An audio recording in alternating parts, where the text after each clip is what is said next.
biggest mistake I see Americans do in Europe is revealing their identity as Americans. Never say you're American. Just say you're Canadian. You will save yourself so much politics talk, all the stereotypes, and people just not liking you. If you want to be safe, say you're Canadian.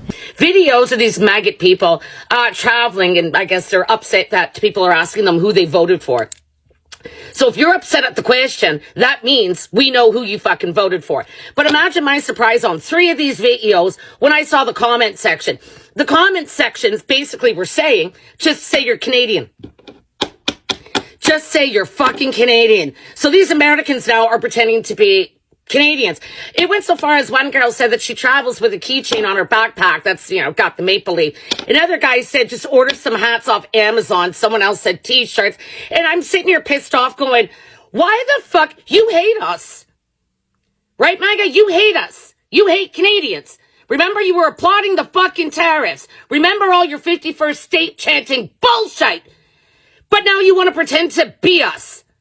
Yeah, I got a problem with that, and I don't think you're going to get away with it anyway, because a bunch of you were coming into Canada last summer trying to pretend to be Canadian, and that didn't fucking fly, and you know why?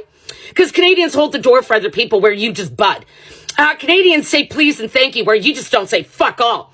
Not to mention, when Canadians are sitting at tables beside other Canadians, we're not screaming, yelling, and shouting and wanting, the center of attention and acting like we own the fucking restaurant. No, we're quiet, polite, and kind to the people we're seated next to. Fucking pretending to be Canadians. They say imitation is the highest form of flattery, but Canadians are not pleased with Americans who've started a new trend. This trend is called flagjacking.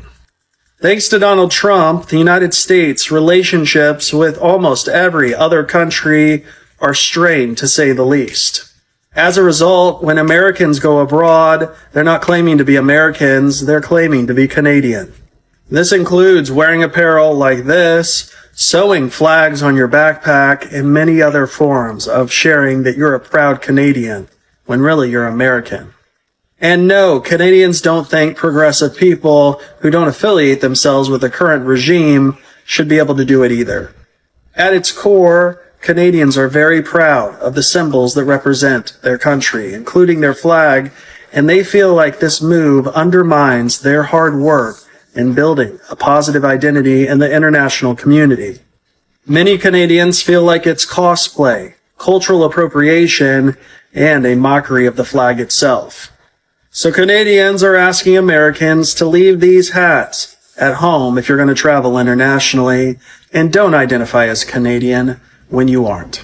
Interesting. It seems MAGA supports Trump at home, but hide their identity while traveling abroad. And Canadians are not happy about it because they feel their identity is being used as a shield after MAGA spent years mocking them about becoming the US 51st state. And that this raises a question: if someone is proud of a political movement at home, why would they hide it while traveling abroad? So let's have a look. Please like and hype the video and let me know your thoughts in the comments, alright? Let's get into it. Did you guys know when Americans travel to Europe, quite often what they'll do is they'll sew a Canadian flag to their backpack? That way the Europeans treat them a little bit better. Did you know about that? Yeah, well, as a Canadian living over there, that highly offends me. And just to let you guys know, I am fighting back, all right? Canadians have decided they're no longer okay with Americans flagjacking. What's flagjacking, you ask? That's when you're from one country and you claim to be from a different country so that you don't get blowback at customs, immigration, or even just people on the street. And since W was in office in the early 2000s, there's been some Americans that when they travel abroad, they try to act like a Canadian. Well, Canadians say, we're no longer going to be your emotional support country. You deal with your own country and you leave us out of it. You don't get to claim that you're Canadian just because you don't want to be picked on when you travel abroad. Everything wrong with your country is because of what Americans have done to it. So don't drag us into it and act like us. And some resorts in Europe are teaching their staffs facts about Canada, so when people say they're from Canada, the staff can pick out the real Canadians from the Americans, because the Americans will say they're from Canada and know nothing about it. Got a question for the Americans here. Yeah, thanks. You know those little Canadian flags you guys like to put on your luggage when you're traveling? Have you guys ever thought of maybe, I don't know, not fucking doing that?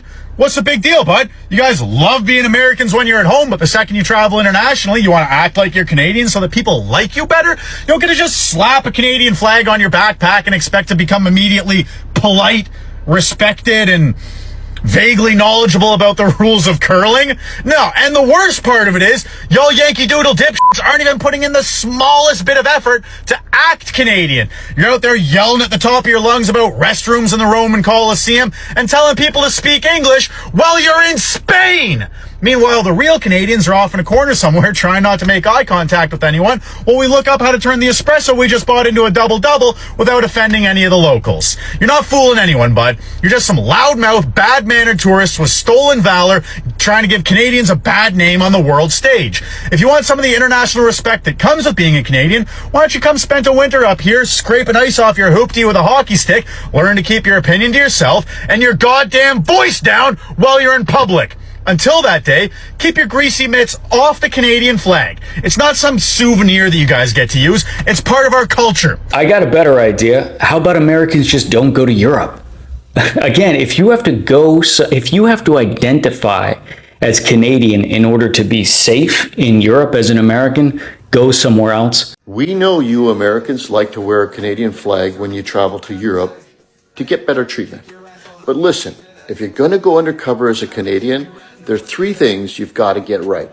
Number 1, learn how to say sorry like you mean it. It's not sorry. It's sorry. Soft, sincere, and slightly apologetic, even when you're the one getting bumped into. Number 2, don't brag, ever. You can't say, I'm the greatest country in the world. You say, yeah, Canada's nice, Great Lakes, good hockey, pretty chill. Confidence is quiet. That's the Canadian flex. And number 3, you have to master the art of polite complaining. It's where you say something terrible, but you sound grateful for it. The train's late, but wow, these benches are great.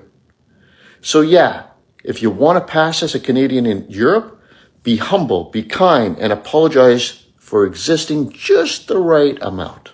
You sound American. Is that where you're from? Oh God, no. I'm Canadian. Eh? Go Maple Leafs. Oh, Canada. Du coup, vous parlez français? Sorry, no. Other part of Canada. I see. Which part is that? Ontario. Where Timmy's is from. There's a Timmy's right by my house, actually, where I go for my daily double and Timbits. What is Timmy's? Sorry, I thought everyone knew what Tim Hortons was. It's a famous coffee shop in Canada named after a hockey player, which is a sport that I love because I'm Canadian. Yes, right. So, random question. What do you call this? Runners. What about where you go for a toilet? A washroom. And what is this you're wearing? It's a toque, obviously. Okay, good. For a second, I thought you might be one of those annoying Americans who pretend to be Canadian when they go abroad. They're everywhere these days. Really? No way! But I knew you were really Canadian because us Europeans, we can always spot an American from a kilometer away. A what? A kilometer. What the fuck is a kilometer? See, I knew it. You can't hide from me. So I was reading recently that Americans, when they're traveling, internationally abroad, they've been telling people that they're Canadian because, we sound relatively similar and, the whole world doesn't hate them right now. So I want to educate people on how to know if you're actually talking to a Canadian and not an American in disguise. If we say sorry and not sorry, you're talking to a Canadian. If we actually say please and thank you all the time, you're talking to a Canadian. If we bump into you and say we're sorry, you're talking to a Canadian. If it's cold out and we're wearing a t-shirt or shorts or both, you're talking to a Canadian. If we're talking about your mac and cheese by Kraft and we say Kraft dinner, you're talking to a Canadian. If we want a coffee with 2 cream, 2 sugar, and we say double, yes, it's annoying, but you're talking to a Canadian. If we say a boot, chances are we are Canadian, but we don't actually say that. We're just making fun of you and your intelligence. And if we say Z and not Z, because that's how it actually is, we're Canadian. This is accurate. You know why I know it's accurate? Because when I was in England, I had actual people from England tell me, oh, I've had Americans lie about being Canadian. And we were able to catch them by asking them questions. Because it happens so often. Not to mention, Americans are told to embroider the Canadian flag on their luggage so that they're treated better. The audacity that some of these people have, and the lack of education, just in their own country, of their own country, within their own country, for their own country, is mind-blowing. Like, I can see the US from my kitchen window, and I know more about them than they do. Do you know what flag jacking is? Apparently, it's when you're traveling and you pretend to be from a different country than the one you're actually from. Essentially, the only evidence of this happening is Americans pretending to be Canadians. Imagine this, you're traveling to Europe and you wear a hat with a maple leaf on it. And maybe you try to chat up the locals about Connor McDavid or the Maple Leafs. Flag jacking. It's a real term. Look it up. It's on Wikipedia. I've never felt the need to do this. I'm always just honest when people ask where I'm from. And besides some anecdotal evidence, there's really no data to support that this is actually a thing. I even read a funny comment from a Canadian that said the easiest way to spot an American in Canada is to find someone wearing Canadian flags all over their clothes, because actual Canadians don't do that. Is this a thing anywhere else? If you travel, do you pretend not to be where you're from, or are you proud of where you're from? Or does it even come up? So do you think this is a real thing, or is it just another chronically online term? Hey everyone, Zach from the future here. I forgot to mention when I visited Seattle from Florida, a lot of people found out I was from Florida and said, oh my gosh, like, I'm so sorry. And I thought about lying about where I was from in that instance. I'm an American who used to live in Europe, and I have never once said that I was Canadian while I was abroad, and I'm going to tell you why. So if you haven't heard this before, it is very common for people to tell Americans to say that they're Canadian when asked if traveling abroad for fear of harassment. For example, when I was 12 years old and I went to Europe for the first time, specifically France, Monaco, and Spain, the teacher who took us on the trip said that it was advisable to wear a Canadian flag attached to your backpack. And this is extremely common advice that is told to Americans before they travel abroad, but especially to Europe. And so what I think that has done is there have been several generations of Americans who want to be perceived as polite and not draw a lot of attention, who have always been traveling and telling people that they are Canadian. And I would be willing to bet that there are thousands, if not hundreds of thousands of Europeans who have a perception about Canadian tourists being kind and polite when the entire time they were talking to Americans. And for that exact reason, I will never say that I'm Canadian when I travel. Well, one, it's not true. And two, I would like to think of myself as someone who can provide a good example of what a person from the United States can be abroad. Because I'm multilingual, I can speak French, Spanish, and Portuguese fluently. I try to understand a lot of cultural norms and customs before I travel and behave with humility. And at the end of the day, I want people to understand that there are people from the United States who are respectful, interested travelers too, and that we don't fit some singular stereotype of being monolingual and uneducated. So while I'm not saying that anyone else has to do what I do, I personally will never lie and say I'm Canadian while I'm traveling abroad. I actually don't believe in telling people you're Canadian when you travel if you're American and just like embarrassed to be American and don't want to answer questions, which is totally valid, but I think it's a bad idea. And one of my friends also made a video on this topic. I'll mention her name here because it's really good as well. But like from my personal POV, I travel a lot and in places where not a lot of Americans travel. And so I've been in situations frequently where I'm the only American, and a lot of people haven't interacted with Americans very much, or if they have, it's been in situations where like it's in passing and they haven't actually gotten to know those people and may have judged them without getting to know them. I frequently get after like a week of hanging out with people is like, wow, I can't believe I'm friends with an American. Like I thought all Americans were annoying and like you're fine. And like shocking, plenty of Americans are fine. And I think because of the way that the media portrays Americans around the world, people just assume that every American is like uneducated and rude, which is so untrue. I think honestly, generally, most Americans are pretty friendly, polite people.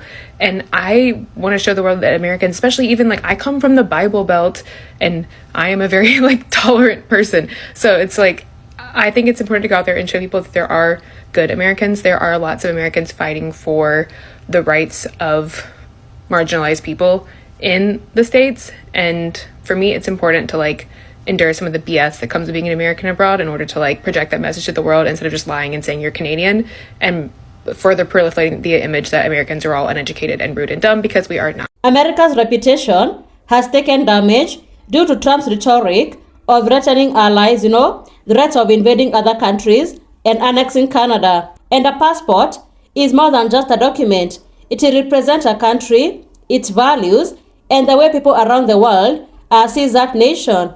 And for many years, Canada has built a reputation internationally for being polite, peaceful, and cooperative. Canada is often associated with diplomacy, multiculturalism, and a strong relationship with other countries. Meanwhile, America has always had a powerful global image, but leadership also depends on trust. When a leader uses aggressive language towards the allies, it affects how that country is perceived around the world. And when MAGA celebrated those attacks, it changed the relationship with Canadians. And this shows that politics does not stay inside the borders. Statements by leaders can shape how people are perceived around the world. A person traveling abroad may not personally have nothing to do with the government decisions, but they may still experience the consequences of the country's image. And the bigger the lesson here is that respect is earned through diplomacy, consistency, and a good relationship with other countries. Allies are not just economic partners. These are countries connected through history, security, and shared interest. So thank you so much for tuning in. Be sure to like, subscribe, and share. Have a good one. I'll see you in the next video.